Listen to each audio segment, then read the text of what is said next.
삼성의 군산 투자 여부가 지역의 핫 이슈로 떠오르고 있습니다. 정부의 일자리 창출 요구에 삼성이 투자 계획을 내놓을 예정이어서 지역의 관심이 높습니다.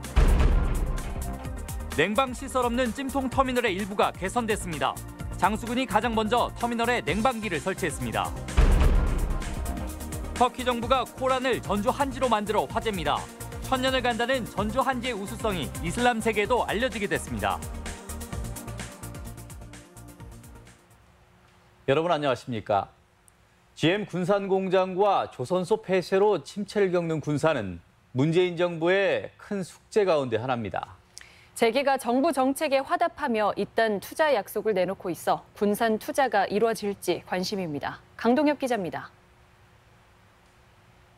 김동연 경제부총리가 오늘 삼성전자 평택 캠퍼스에서 이재용 부회장을 만났습니다. 김 부총리는 이 자리에서 삼성이 미래 성장 동력을 만드는 데 주도적인 역할을 해야 한다고 강조하며 삼성그룹 사장단과 논의했습니다. 우리 경제는 지금 대단히 중요한 전환기를 맞고 있고 특히 우리 경제 패러다임을 바꾸는 시기에 있어서 더더욱 우리 대표 주자로서의 삼성의 역할이 중요하다고 저는 생각을 합니다. 경제부총리의 방문에 때 맞춰 올 초 SK가 80조 원, 현대차 23조 원 등 대기업별로 거액의 투자 약속을 하며 정부 정책에 힘을 실어줬습니다. 이제 관심은 재계 1위인 삼성의 투자 계획에 모아지고 있습니다.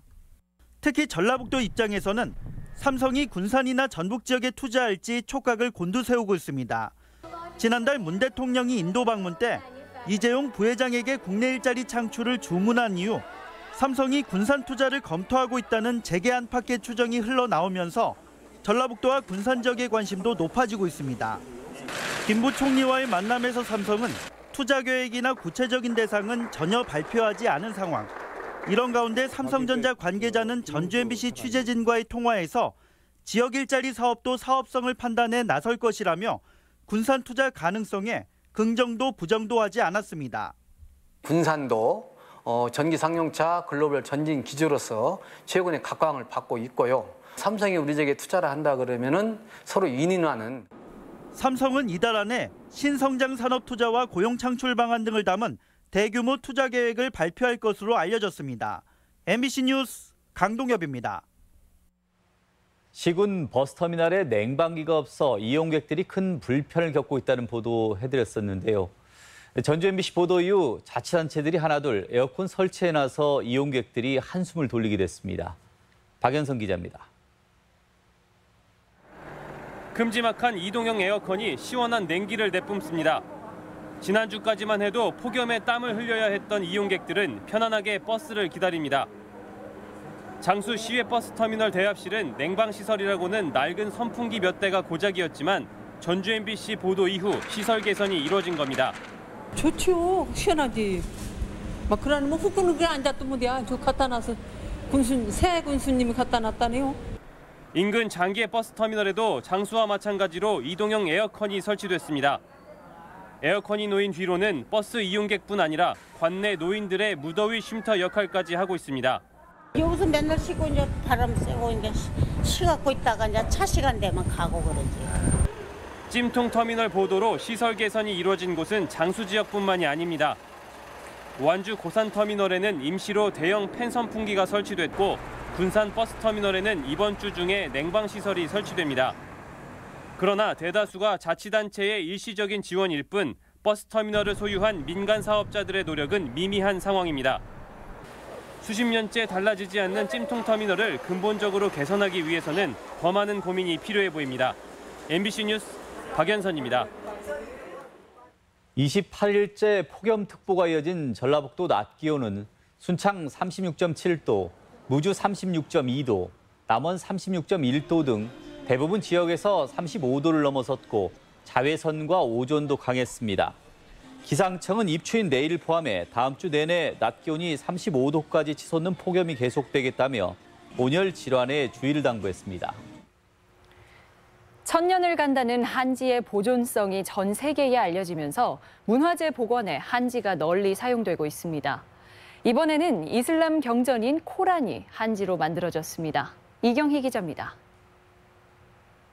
이슬람 교도들이 신의 말씀이라고 믿고 신성하게 여기는 코란. 아랍어로 쓰인 이 경전이 전주 한지에 인쇄됐습니다. 전직 외교관이었던 임병용 씨가 터키 정부를 설득해 올해 6월 한지를 사용한 91권의 코란이 터키에서 출간됐습니다. 나무를 베지 않고 화학물질도 사용하지 않은 친환경 재료로 경전을 만든다는 사실에 터키 정부가 전액을 지원한 겁니다. 문화의 최정점이 있는 꾸란을 출판한다면, 그래서 한지 꾸란이 나온다면 한국 문화와 이슬람 문화 간의 어떤 문화적 교류에 굉장히 큰 의미가 있겠다. 경전에 쓰인 한지는 전주의 한 업체가 직접 개발했습니다. 경전 특성상 한정된 두께의 많은 내용을 인쇄해야 하다 보니 얇으면서도 양면 인쇄가 가능한 특별한 한지가 필요했습니다. 그렇게 개발한 한지 15,000m를 지난해 터키로 보내 터키 정부가 인쇄와 제본을 직접 해 책을 완성했습니다. 루브르 박물관의 문화재 복원에 이미 한지가 사용됐고 바티칸 교황청이 소장한 고종 황제의 편지가 한지로 복본되는 등 한지 우수성이 세계로 뻗어나가고 있습니다. 보존성이 뛰어나고요. 질기고 만드는 방법이 친환경이기 때문에 굉장히 세계적으로 탁월한 종이이기 때문에 한지로 만들어진 코란은 주한 터키 대사관을 통해 각 이슬람 국가에 배포될 예정이어서 대량 생산까지 이어질 수 있을지 주목되고 있습니다. MBC 뉴스 이경입니다. 2018 자카르타 팔렘방 아시안게임이 다음 주말 개막합니다. 전북 선수들도 금빛 메달을 겨냥하고 있는데요. 어떤 선수들이 있는지 이들의 면면을 박찬익 기자가 소개합니다. 이번 자카르타 팔렘방 아시안게임에 참가하는 전북 선수단은 총 52명입니다. 우선 펜싱의 간판 스타인 김지현이 있습니다. 런던 올림픽 금메달리스트인 김지현은 지난 인천 아시안게임에서 개인전 은메달에 머물러 이번에 소력을 다짐하고 있습니다.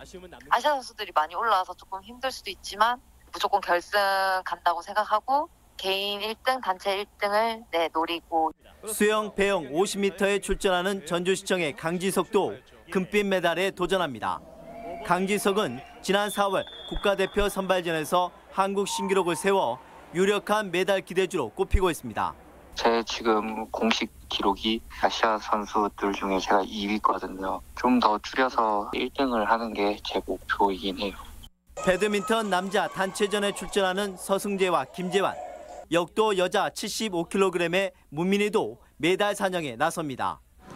축구에서는 전북현대의 송범근, 김민재, 장윤호가 뛰고 농구는 KCC의 이정영과 전주 남중 출신의 KT 양홍석이 출격을 준비하고 있습니다. 2018 자카르타 팔렘방 아시안게임은 오는 18일 개막합니다. 국가대표팀은 출국을 앞두고 내일 서울에서 출정식을 가질 예정입니다. 남북 선수단의 개폐식 공동 입장으로 여느 때보다 국민적 관심이 모아지고 있는 아시안게임에 전북 선수단의 선전을 기대해봅니다. MBC 뉴스 박찬익입니다. 전주에서 미국 문화를 접하고 체험하는 기회가 마련됐습니다. 전주시와 주한 미국 대사관은 국립무형유산원에서 미국 문화 주관을 선포하고 오는 10일까지 전주에서 힙합 공연과 미술 전시 등 다양한 미국 문화를 소개합니다. 전주시는 2016년 프랑스, 지난해 영국 등 매년 세계 문화주간 행사를 개최해오고 있습니다. 지방선거 이후 국내 정치 지형이 새롭게 재편되고 있습니다. 도내 정치인이 당 대표에까지 선출되며 전북 정치의 복원에 대한 기대도 높습니다. 유룡 기자입니다. 민주평화당의 새로운 당 대표로 전주병 정동영 의원이 선출됐습니다. 68%가 넘는 지지율로 정읍고창 지역구의 유성엽 의원과 치열한 승부가 될 것이라는 당초의 전망을 무색해 한 결과였습니다. 당의 진로를 두고 급격한 변화보다는 경륜과 안정을 택한 표심이 반영된 결과로 풀이됩니다. 정동영 의원은 지난 2010년 정세균 전 민주당 대표 이후 8년 만에 당 대표직에 명맥을 잇게 됐습니다. 참여정부 이후 크게 위축됐던 전북 정치 복원의 계기로 주목되는 대목입니다. 민주평화당이 있는 것이 전북의 이익입니다. 민주평화당이 강해지는 것이 전북 정치 발전에 도움이 된다고 봅니다. 국회의원수 기준으로 사실상 도내 여당인 평화당의 이번 전당대회는 당대표 여론조사 투표율이 15%에도 미치지 못할 만큼 주목을 받지 못한 게 사실입니다. 하지만 정계 개편이 속도를 내지 못하면서 다당제 구도가 예상되는 차기 총선에서는 그 의미가 적지 않습니다. 당의 존재감을 부각시키면서 총선까지 성공적으로 치러내야 한다는 점에서 당대표의 역할은 막중할 수밖에 없습니다. 더불어민주당의 새로운 도당 위원장에는 안호영 의원이 뽑혔습니다. 원외 위원장과 현역 간의 대결로 주목받았는데 역시 향후 총선까지 감안해 힘있는 현역을 선택했다는 분석입니다. 당위원장으로서 이런 지역에서 바라는 지역 발전에 대한 그런 요구들을 잘 충족시킬 수 있도록 노력을 해야 된다고 생각합니다. 8월 정치 일정이 속도를 내면서 전라북도 정치구도 전반에도 변화의 움직임이 구체화하고 있습니다. MBC 뉴스 유룡입니다. 오는 20일부터 금강산에서 열리는 이산가족 상봉에 전북 출신 북한 측 상봉자 2명이 포함됐습니다. 대한적십자사는 1차 이산가족 상봉 명단 93명에는 전북 거주자가 없지만 북한 측에서 요청한 2차 명단 88명에 전북 출신 2명이 포함된 것으로 확인됐습니다. 이번 상봉은 이달 20일부터 2차례에 걸쳐 각각 사흘간 열립니다. 간추린 뉴스입니다. 농촌진흥청은 오늘 가나에서 해외 농업기술개발센터를 개관하고 벼 생산성 향상 등 국내 농업기술을 전수합니다. 이 밖에도 농진청은 베트남과 케냐 등 21개국에 농업기술센터를 설치했습니다.